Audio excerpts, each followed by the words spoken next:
Welcome to the Global Peace Film Festival Lives Online Conversation 2023 Festival Edition. Please join me, Kelly Devine, the Artistic Director, and Nina Strike, the Founder and Festival Director, in conversation with Aleksandra Svonja. She is the filmmaker behind the film The Art of Confession, which you can see as a part of our 2023 lineup. You can learn more about all of our festival offerings by going to our website at peacefilmfest.org. Now, let's welcome Aleksandra to the conversation. Thank you so much for joining us today. Thank you for giving me this opportunity. It's lovely to see you, Aleksandra, and thank you for sharing your really powerful and beautiful film, The Art of Confession, with us. So to start out, can you tell us a little bit about the film? Yes, well, the Art of Confession follows Serbian singer-composer Jelena Bucha as she shares her story of surviving attempted sexual assault. Through a combination of narration and physical storytelling, she takes us on a journey through her trauma and recovery, using her music to heal and encourage others to speak out. And when I say she's using her music, I mean music that she composed in order for us to understand her feelings better. So, Aleksandra, how did you come to know about Jelena's story? Well, I contacted several other women in order to schedule an interview to see if we can make this film work. And all of those were canceled last minute. So I initially contacted Jelena as a composer, and I told her about my experience with these interviews, scheduling issues. And she then shared her story with me, and we both agreed that, she might be the one to publicly speak out. And that added additional value to this film because she's regionally famous over here in the Balkan region. So that's how it all blended together in this film. So for people who have not yet seen the film, and of course we encourage everyone to seek it out, what was important about this particular story that you were, that you were moved to seek out women's personal experiences and bring them to the world? Well, there is something that these stories have in common, and that is, I'm talking about this region here and the stories I'm familiar with. Women are afraid to speak out, and they are fighting this fight alone inside their homes, not telling anybody else, without even their closest other family members knowing their struggle. And that is something that I recognized in Jelena's story. She managed to win this battle. I mean, that's what she's explaining in the film. And how she did that, I was really impressed to hear about that. And that's why I would encourage other women to see this film. And it might help even one woman share her story with the world, or just share it with her family to seek help. And that would be more than enough from our side, from the film. And Aleksandra, can you talk a bit about the approach that you had taken? Jelena is a performer, and when we see her seated and speaking, she's very charismatic on her own. But then you included this performance element. Can you talk about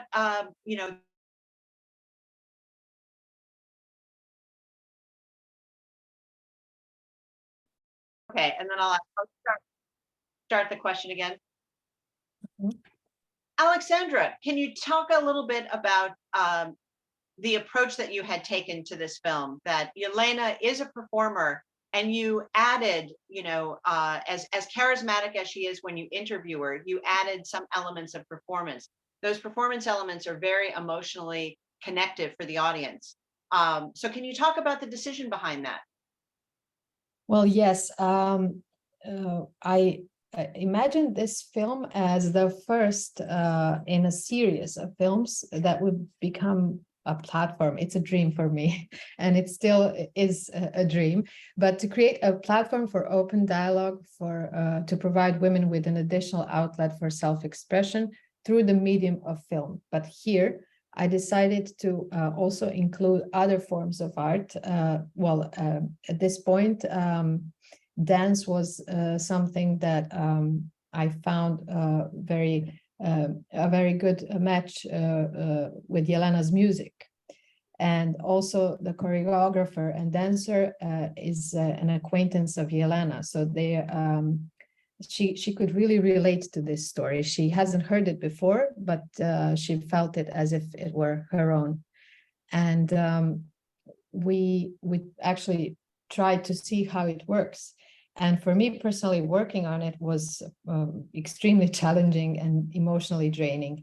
Her task was to interpret each of Yelena's emotions, and I think she managed to do that so profoundly through her body movement that that was the first time when I felt how silence can hurt and how body movement can be a powerful way of communicating. And yes, it took me 3 days to recover from this silent day of capturing stage movement with the two of them. So professionally and personally, I learned a lot from that experience. And then I thought, okay, this could be a good approach for other films to follow. I mean, in the Art of Confession series, where we could have a story, we could have this confession, which can be interpreted by some other form of art, like painting or sculpting or whatever else there is, done by other women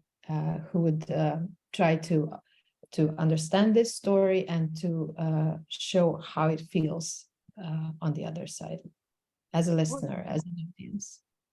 It's a very powerful way to connect the audience to this very difficult subject. So I applaud you for making that choice.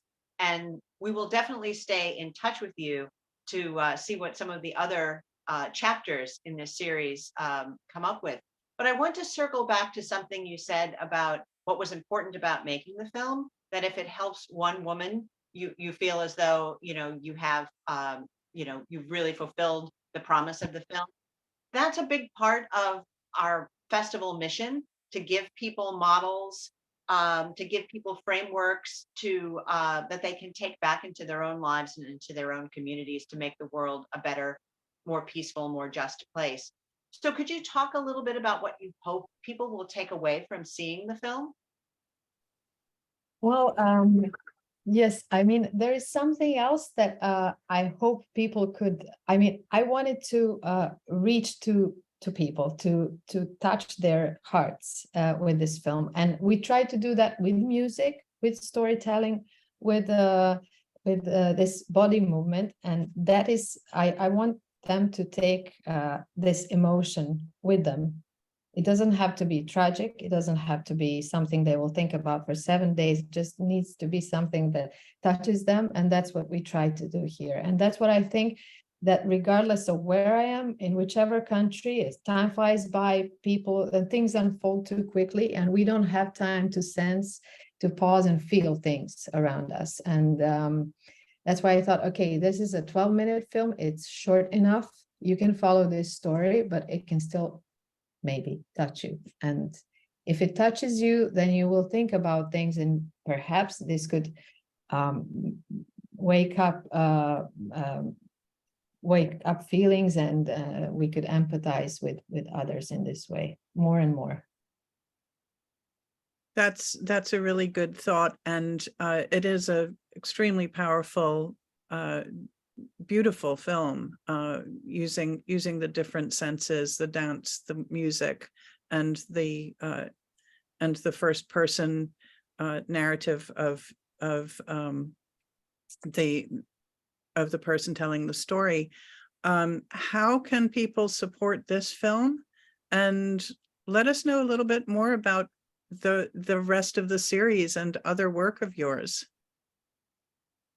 Well, well, for now, this film will continue its festival journey, I hope. And as I said, my intention was for this one to be the first one in a series, but for more to follow, I would have to find more women to be willing to address these issues publicly.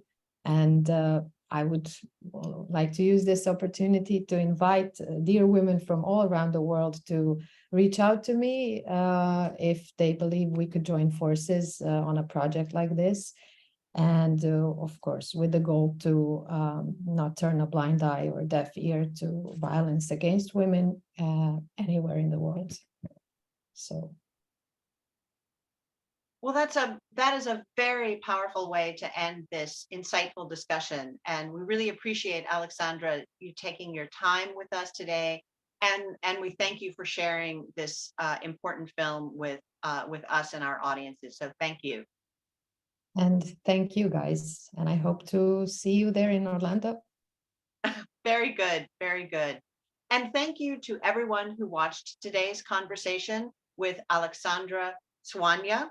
We would encourage you to seek out the short film, The Art of Confession, which is playing as a part of the Justice Served Shorts program at our 2023 festival. Our in-person screenings begin September 19th and run through September 23rd. Our virtual programming begins September 25th and runs through October the 1st. All of the programming information can be found at peacefilmfest.org. But if you would like to follow Aleksandra's work, if you would like to talk to her about your own story, as she recommended that you reach out, please go to classicanova.rs/en/. That is the website where you can find her. Thank you today, and we'll see you at the next Glow.